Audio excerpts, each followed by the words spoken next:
بسم الله الرحمن الرحيم. waxaan ku sii jirnaa macadka Spain casharadii oo bixinayay oo la xiriiray macaamiisha. Sida ala socotaan waxaan soo wadnay hadda casharo la xiriira sida macaamiisha loo qaabili lahaa. Waxaan soo qaadanay sida macaamiisha ahmiyad u leeyihiin. Waxaan soo qaadanay cidda saxda ah ee mushaarkaaga ama inaad shaqaale noqoto ay ka go'do inay tahay macaamiisha. waxaan soo aragnay shirkad haddii aysan helin macaamiil fiican oo loyal ah hadaysan helinin inaysan mushaaraadka iska bixi karin iyo waxyaalaha run expense oo kale oo shaqooyinka lagu hormariyo ama operationka lagu hormariyo. halkaas anagoo ka sii wadna ayaa waxaan maanta qaadanaynaa ciwaan ah soo dhaweynta macaamiisha anagoo ku fiirinayno wixii ilaahay naga fahansiiyay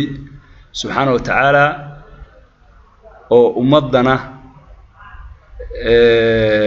geeska Afrika degta ama Soomaalida inta badan ku cabirayno qaabka ay wax ula macaamilaan macaamiisha. waxaan ciwaan maanta ka dhiganaynaa insha Allah wax la yiraahdo soo dhaweynta macaamiisha ayaan ciwaan ka dhiganaynaa. macaamiisha horta in la soo dhaweeyo waa waxa ugu weyn oo ugu qiimo badan oo qof shaqaale ah oo qabalaha sababtoo ah sidaan ognahay waa qodob asaasi ah in shirkadu guuleysato waa in macaamiil helo. marka say noqonaysaa marka haddii aan macaamiilkii aan la soo dhaweynin say noqonaysaa. waxa kale oo jirta ma laga yaabaa in aad shaqadaada ku weysay haddii aadan soo dhaweyn macaamiilka. sidoo kale ma laga yaabaa inaad fahansan tahay sida macaamiilkaani oo shirkadda ugu xiran yahay inay ku xiran tahay in noloshaadu ay sii guuleysato hadafka aad noloshaada ka lahayd ay sii guuleysato. ma laga yaabo inaad fahansantahay sidaas u fahansantahay. haddaba macaamiisha sidaas u leh qiimaha oo aad ogtihiin wax kasta ayada ay ka go'an macnaha qaabkee u soo dhaweynayna macaamiisha intaas aan ka soo sheekeynay oo wax kasta ay ka go'an oo shirkadii shalay 5 qof ama 2 qof lagu bilaabay maanta ay ka shaqeynayso 6,000 30,000 20,000 shirkadaha waaweyn ee maanta adduunka baalkii ahaa lacagta ugu badan sameeyo oo Google ay kamid tahay waxaa la hubaa 2 qof inay sameeyso. laakiin maanta ilaa lacag gaaraysa 400 bilyan oo dollar inay hantidooda ay u dhiganto. waxaas laga sameeyana waxa waaye waa macaamiil. waxaa kaloo la hubaa maanta Google dadka shirkadaas ama hay'adaas ama groupkaas ka shaqeeya inaysan ka yareen ilaa 50,000 ilaa 60,000 oo shaqaale ah. shalana maxaa lagu bilaabay 2 qof. dadkaas oo waliba dad adduunka hadda muxtarimiinka ah injineerada adduunka ugu wax soo saarka fiican leh. qof kasta oo jaamacadda A+ ka keena qof kasta oo darajo mumtaaz ka keenay ayaa la shaqaaleysiyaa. waa dareemi kartaa marka heer level ay noqonayso arintaas.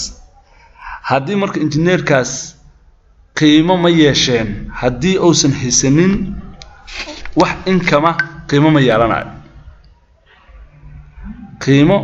yeelanayo. sidaas daraadeed waa muhiim in injineerkaas oo shaqadiisa u sii wato macaamiisha la wanaajiyo. soo dhaweyni ma ahan mid sahlan oo qof kasta ka bixi karo. waa wax Ilaahay subxaanahu wa ta'ala horta dadka uu ku beeray oo Ilaahay subxaanahu wa ta'ala qofna cilmiga wuxuu ku hantaa ama baalkii ah xirfad wuxuu ku hantaa kasbasho Ilaahay subxaanahu wa ta'ala markii hore uu geliyay oo qofkaan Ilaahay oo markii hore qof dabeecad ahaan u samaysan inuu dadka soo dhaweeyo macaamiisha wanaajiyo ayuu ahaa. waxaa kaloo laga yaabaa in qofku barto oo tusaalaan ahmiyadda ay leedahay shayga markuu arko inuu barto. marka wax qof kasta oo ka bixi kara ma aha xaqiiqo waa waxaana loo baahan yahay xirfad isugu jira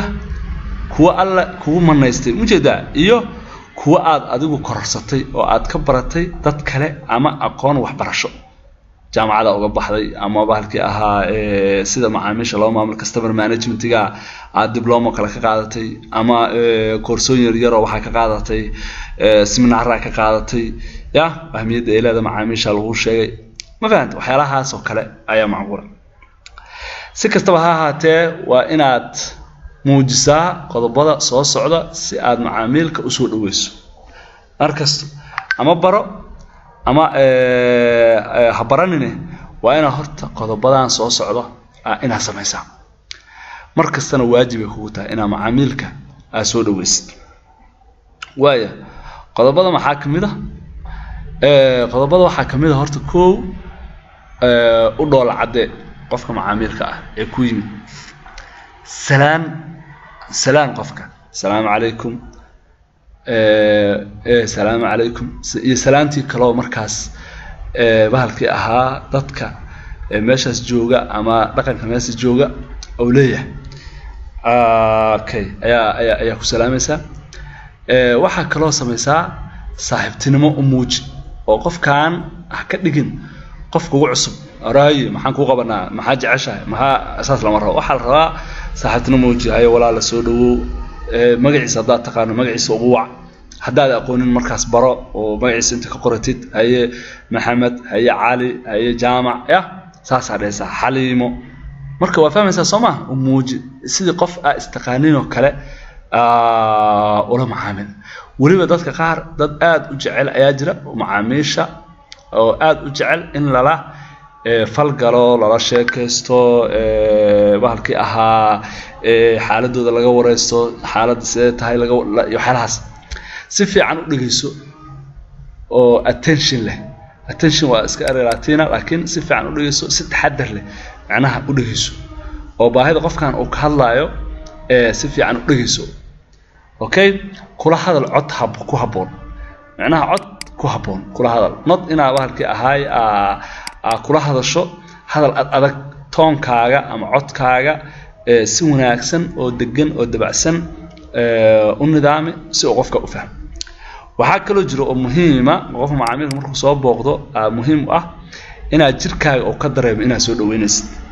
adoo وجي معبوسينايا اما ادو او افكا كشيغايا انا ku faraxsanta macaamil soo dhaw asas ado dhaxay hadana oo jirka ka daransaneen oo xooga ama Facebook iskaga mashquulsan tahay ama problem kale asaga macaamilka xaqiisa ah ama bahalka qaab kale ama qofa macnaha aadan urur ahaan u jecleen waxyaalahaas ama aad qabiil ahaan u jecleen waxyaalahaas inay waxa rabaa nadiif ka ahaato oo qofkan ilaa uu ka tagayo qofkan oo ka yani ka dhamaanay adiga oo jirka ka dareemo ina warkiisa dareenaysid su'aalaha uu ku weydiinayana uga jawaabaysid inuu dareemaa la rabaa marka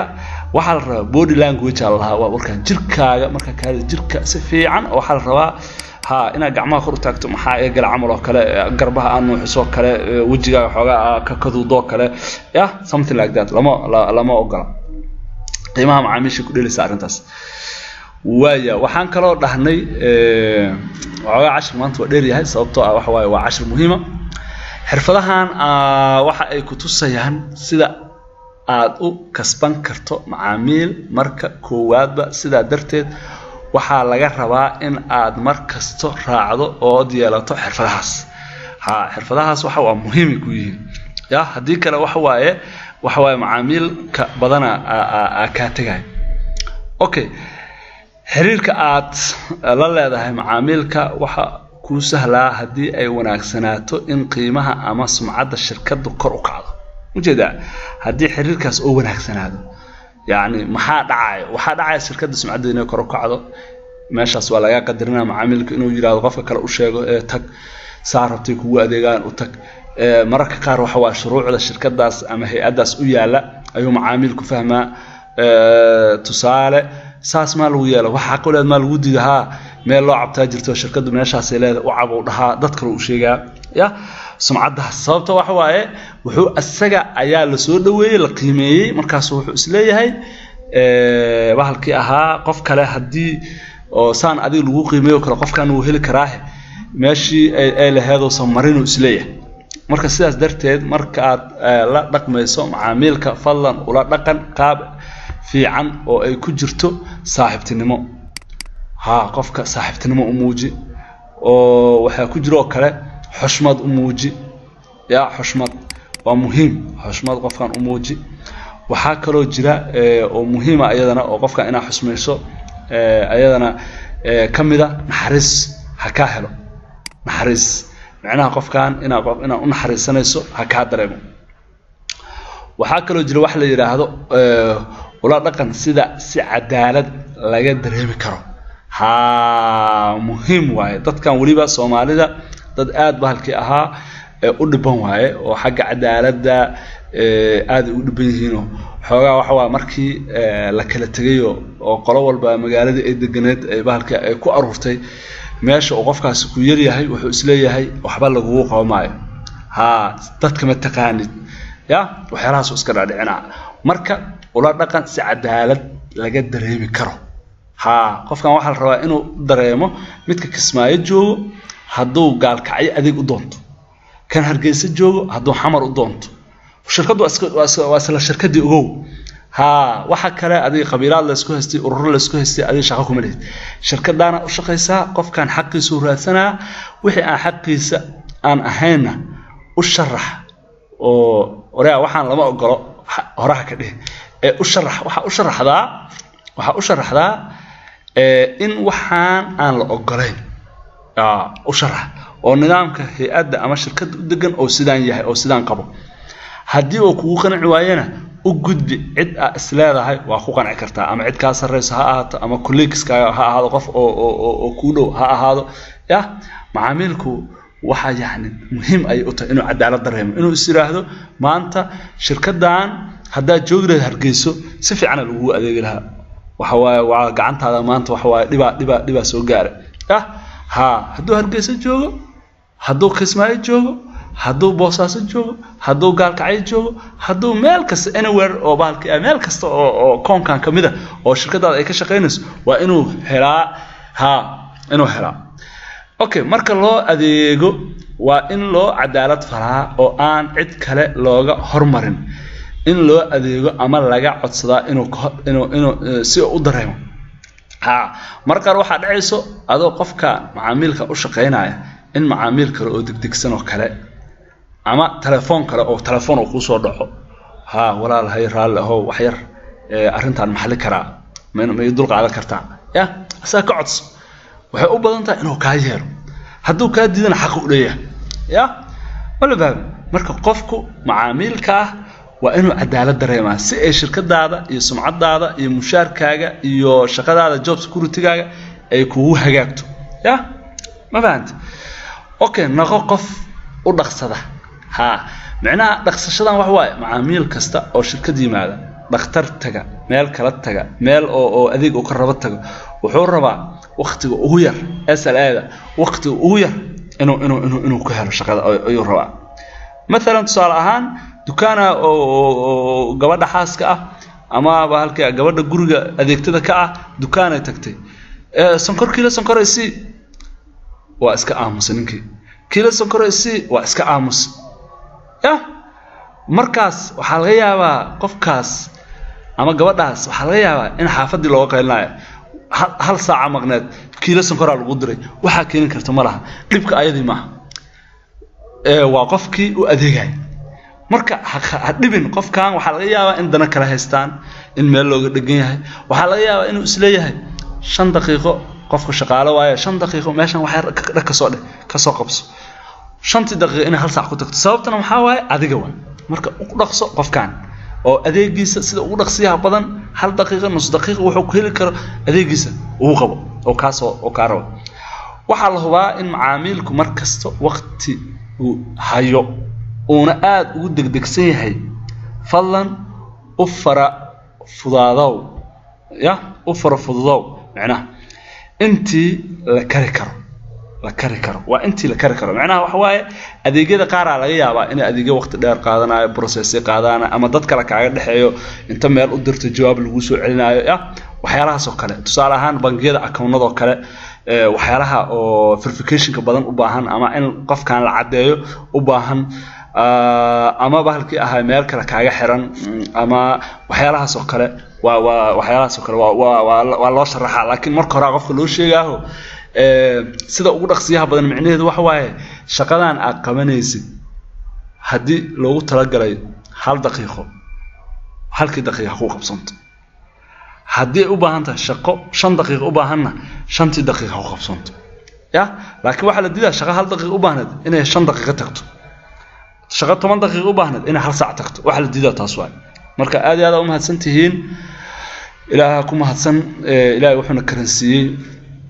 oo bahalkii ahaay aan qaladnay wixii aan qaladnay waa naf sheedaan wixii kalena Allah subhanahu wa ta'ala awoodiisa ku ahaatay oo saxnay aad iyo aad u mahadsantihiin anta 10 aad u dheer yahay laakiin dib ma lahan waxa 10 aad macno weyn u leh waay